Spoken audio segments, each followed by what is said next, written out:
Hello and welcome back to Raze Gaming, and of course more Tears of the Kingdom. Today we're talking about the silver monsters of this game. Silver enemies are the strongest variants of their kind. They feature the highest health, damage, intelligence, and importantly, drops. These include high level monster parts to craft your very powerful elixirs, or most importantly, high fuse attack power parts, which can be incredible and make the difference for your experience in this game. Some of the highest ones can get up to 50 plus on the fused attack power, and this leads to very deadly damage combinations of either sharp or blunt damage. So knowing where to find these enemies to consistently have a source of great fused materials as well as all the other important monster parts, maybe you're going to upgrade your equipment with the great fairies, it's all very important. We can always spot a silver variant by its silver colour, lined with those thick purple veins, and you can find them above ground or even in the depths where they're much more deadly. And while there are set spawns for certain enemies in this list, do note that at a certain point, silver variants just sort of begin spawning in your world. It seems often tied to your progression in the game, like how many times you've upgraded your hearts and stamina, how many temples you've beaten, and with your current equipment, what that looks like. This is done to help challenge you consistently, so while you get stronger, so do the enemies. So you will need to have reached a certain point in your game before they're really appearing in your world. As always though, after killing these enemies, we're going to need a blood moon to actually respawn them. These occur every 7 days in game, which is roughly 3 hours of play time. But let's go through the list, covering each enemy and the general locations you'll find them. We begin with the very basic, the Bokoblins, and their silver variant. The main fuse part you will get from these guys is going to be their horn, the Bokoblin horn. As you can see, when fused to a weapon, it creates a, well, not the most appealing visual. It is just this sort of silvery horn with the golden orb on the end of it. Visually, this might appeal to you, maybe not so much for me, but it's 31 damage increase to a weapon, and it's the easiest to get out of all of these. That is because they're a common spawn. Anywhere in the overworld where you're dealing with multiple Bokoblins, they might have a silver one there. These are more commonly found then in the monster camp and the fortresses, and even in the fortresses you can find multiple of them, like here. I was after a boss version, happened to find one, but there was also multiple white ones, one included an armored one. This is also consistent in the bases of the depths as well. They are again the most common silver version of a monster you'll see. When it comes to fighting them, much like any Bokoblin, unless it's armored, you want to maybe knock it out by shooting it in the head. This will knock it to the ground, and then you can go to town for some proper DPS. Also, you can make it lose its weapon, electrify it, freeze it, whatever. But as they are just basic enemies, keep them CC'd, deal a good DPS, and you'll be fine. Now let's talk about silver Horoblins, which is a hilarious name for these monkey-type monsters. Their main fuse component is their horn, the silver Horoblin horn, which is actually quite pinkish and purplish in its design. When attached to a weapon, it looks like this. It's honestly quite big when you might look at it in that icon. It might seem small, and it'll add 32 attack power, slightly more than the Bokoblins, but not much more, to say that these aren't ones that you'll find that commonly. You find them as a majority in caves, as they're crawling around on the ceiling or the walls. Of course, as you encounter them after you've made a certain amount of progress in the game, you will occasionally find silver versions. And honestly, it's fairly common, I suppose, because, you know, you find this type of enemy in the caves pretty often. But there is a specific spawn where I can farm these, and that is in the depths. From the center, as we move up to the top left, you'll see the abandoned Hebra mine, and over here, if we zoom in, you will find the Hebra Dark Skeleton, which if we zoom in, you can actually see it's kind of like a spinal cord that wraps around and twists around this area with a giant head there. All along the length of this, you might find the silver Horoblins, which hang from the actual skeleton on the lower side. This is a really consistent spawn though for these guys, so if you are after them, this is where I would come. As a combat tip then, as any Horoblin is, it's quite vulnerable to being knocked from its perch. So before it can attack you or drop down, I would strongly recommend you shoot it in the head. That will cause it to fall, and it'll land on its butt and have like a funny animation where you can just go to town and DPS it. Also, if you knock it down into water where it can't swim, that will actually instantly kill it, which is obviously a desirable way to fight these guys. Still, they're also not too bad since they don't usually have any armor or anything like that, so just headshot them and go for them while they're downed. Next up are going to be our classic Moblins, the lanky, tall, monstrous giants, and the main part they drop is this, the Silver Moblin Horn, which is quite ugly in its design as well, kind of shelly. It's a rock hard horn, and I believe a more blunt style of fusing. Fortunately, they're also a fairly common spawn, this one.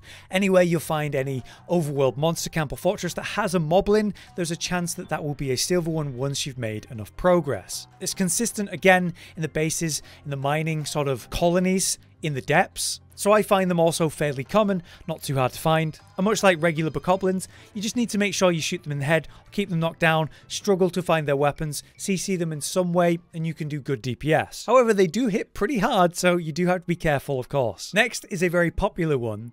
These are the Silver Lizalfos. These are popular and more desired than others just because of their horn, that incredible black and red scythe looking horn. That horn is this. It's 34 fuse attack power when attached to a weapon and is easily one of my favorite fuses for its visuals. I mean, just obviously it's a giant scythe. It will even get bigger when using it on a two-hand weapon like this one. It looks so cool. And despite it not being a major damage increase compared to the ones we've looked at so far at 34, it's worth it for the visuals easily. But these ones are less of a common spawn. You'll find them in specific places, whether that's in the depths or found in the higher level spawns of Lizalfos, such as the Gerudo Desert here, where I've marked these 3 locations of consistent Lizal spawns. Firstly, we have these giant bones here for an encampment for the Palu Wasteland. This is just southeast of the actual bazaar. Very easy to get to, and here you'll find Lizals, and once you've made that progression,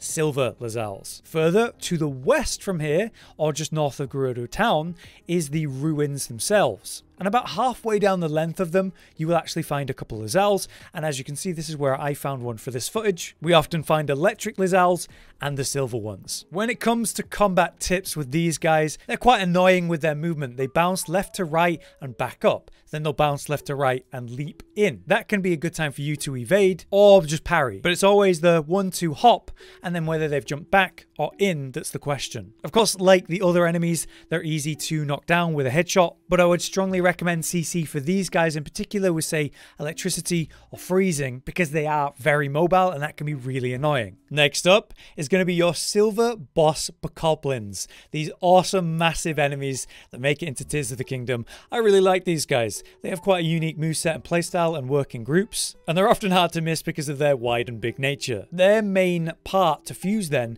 is this, the Silver Boss Bokoblin Horn, which has 37 fuse attack power associated. Also, I actually really like this design. The giant circle with the ribbons on it, which supposedly have arcane nature. Not sure if that's true, but I love having one of these on my back.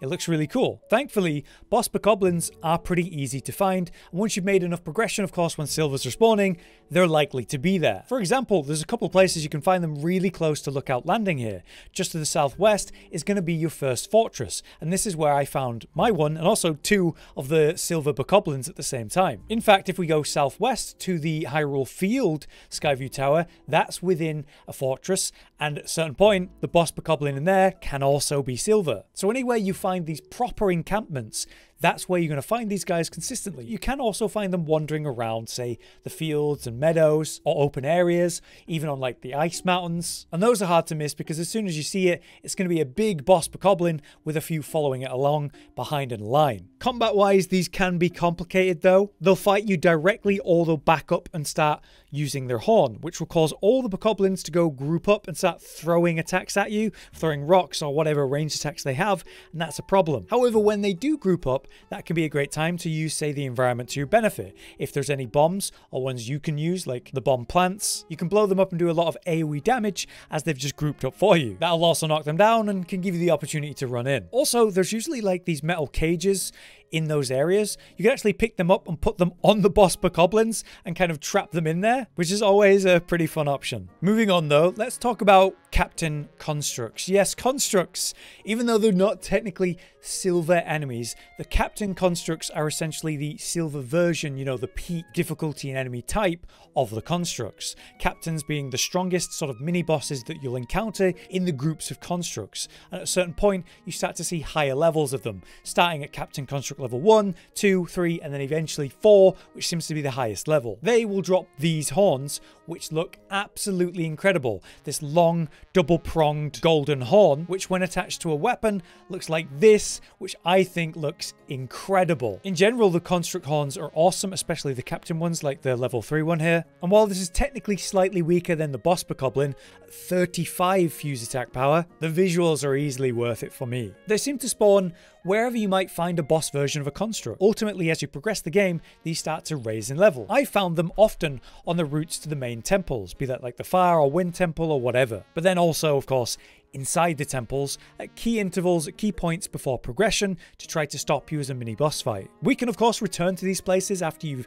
done the temple originally and fight more to collect more, but I also expect to find them in the open world wherever you would find a group of constructs with a leader, but it's easier to find them, say, on the routes to the temples. For combat advice, they do have this like big multiple-eyed head that is a really easy, as much as I'm repeating this, easy target for you to shoot in the head. But they are very susceptible to constructs in general to lightning or electric damage. You must be careful with constructs though, because they will fuse environmental things to improve their power, and you want to stop them, try to interrupt them when they go for that. Last but certainly not least then, it's time for us to talk about the Lynels, the silver Lynels, which are actually even higher than the white versions. These drop the incredible silver Lynel mace horns, 51 damage on these, and then even higher, the saber horns at 55 fuse attack power. These look incredible. This long sword, one of the best fuses visually in the entire game, as well as mechanically in terms of how much you get from it. But also the horns look pretty cool as well, especially with certain weapon types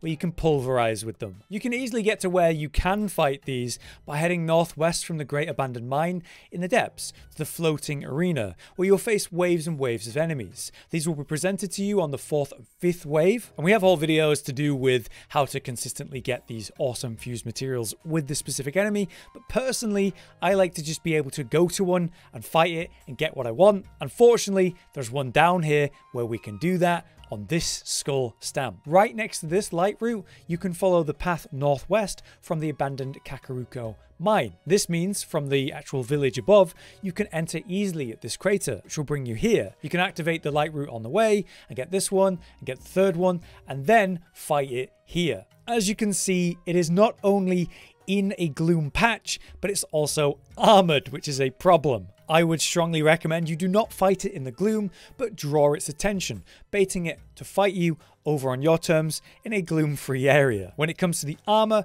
of course you want to use blunt weapons to break that, but you can also use explosive such as bomb arrows, and with enough damage via that, you can also break the armor. But be wary, when you do break the armor, it will leave it vulnerable, and you might miss the awesome damage window if you do what I did and break the armor while it's still in the gloom. Either way, you actually approach Lynels much the same whatever it is, and in the case with the highest level silver one, it's the same. You know, you parry the charge attacks, whether it's going to charge you itself or whether it's coming in with a weapon. If it's doing the fire shots, give it sort of close to medium range and run and sprint sideways on. It will fire off 3 fire shots and then be vulnerable after the third. Like any enemy, you can headshot it to stagger, and whenever there's a full stagger, you can actually run up and press A to mount it, dealing great melee damage while you're actually holding on for dear life. At a certain point though, I would always recommend having a good shield. If you're not confident, don't have to go for the parries, don't have to go for the evades, just block the attacks and hit it. Never overcommit too much to a combo and work it down at your pace. Ultimately, it's not just the fuse parts that are amazing about Lynels.